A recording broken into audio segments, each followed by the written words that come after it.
Welcome back to another episode. Today's topic is games versus reality. Oh man, games. I love games, especially video games. I grew up on video games. Whew, that was sports for me pretty much.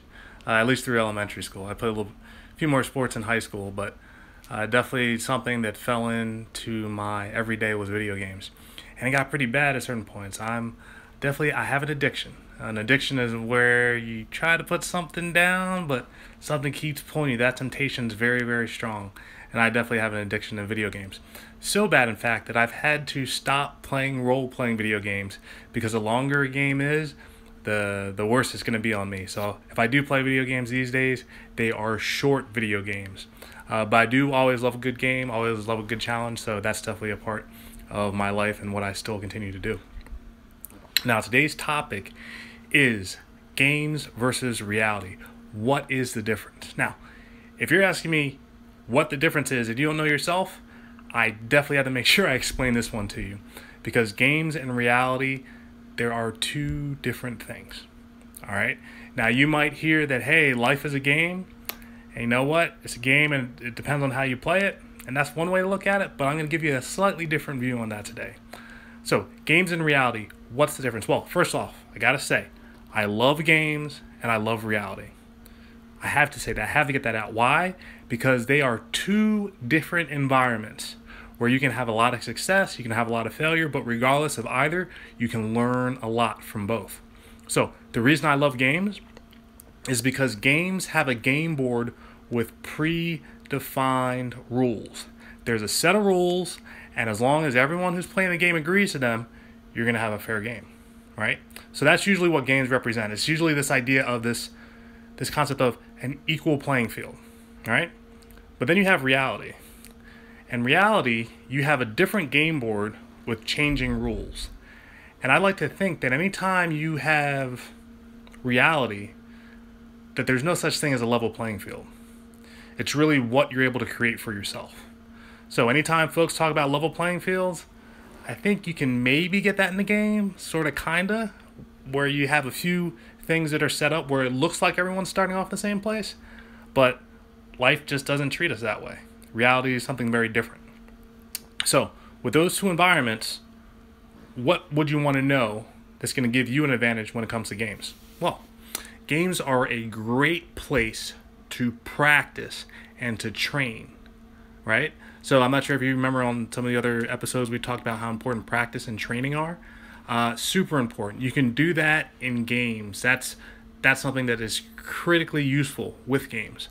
So if you're looking to build muscle memory, if you're looking to be able to do the same thing day in and day out without even having to think about it, games are a great way to produce those results that you're looking for. The other nice thing about games is that in games you can make mistakes and you can fail gracefully. It's important to make mistakes because that's how we learn. Sometimes society doesn't agree with that, but when you play a game, you're supposed to be able to make mistakes. The bigger the mistake, probably the bigger the learning lesson. So don't be afraid to make mistakes, especially big ones when you're playing games. And again, also consider the consequences. But again, looking at the game environment, I'm assuming a video game, a board game, something where the stakes are relatively low. The other thing, within games, you have goals. Usually a game plan may be laid out for you, or you might come up with your own. But it's important to be able to shoot for those goals because those are your objectives. You might just be going around, just doing whatever you want to do within a game. But if you have goals, you have a purpose, you have a direction, you have a mission.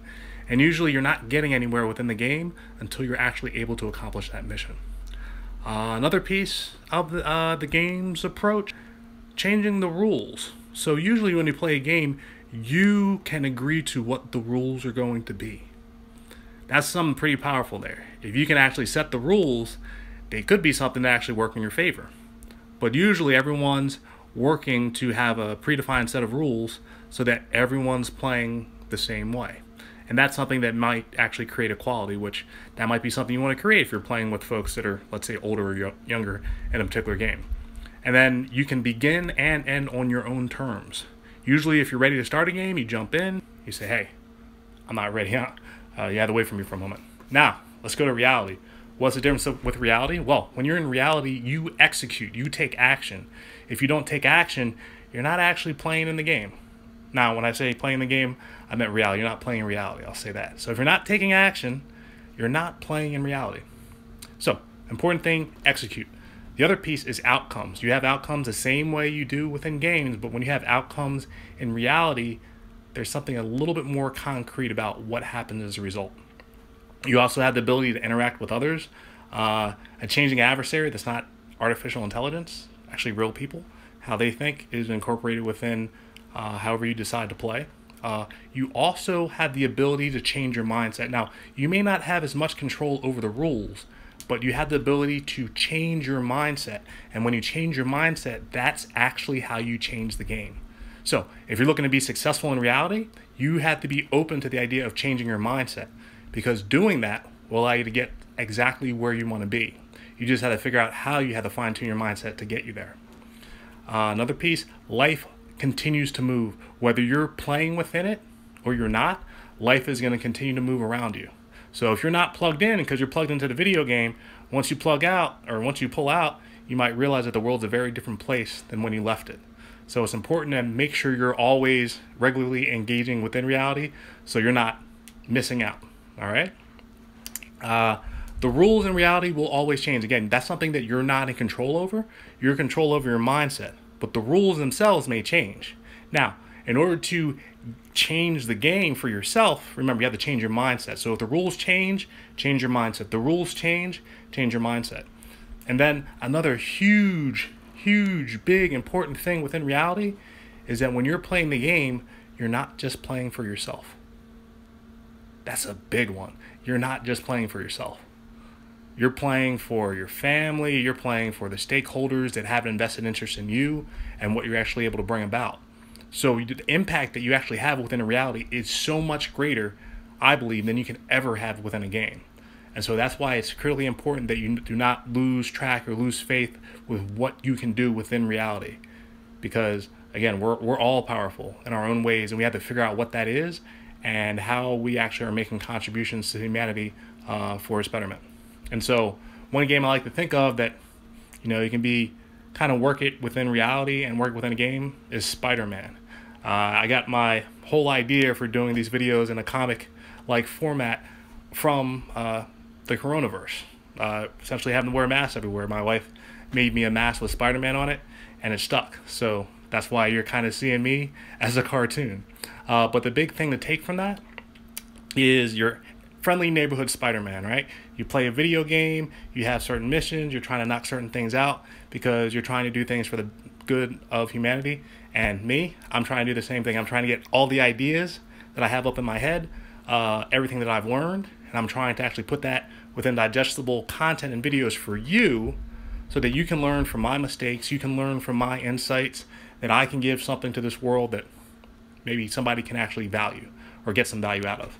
And so for me, that's my mission within reality, is to see if I can do one of three things.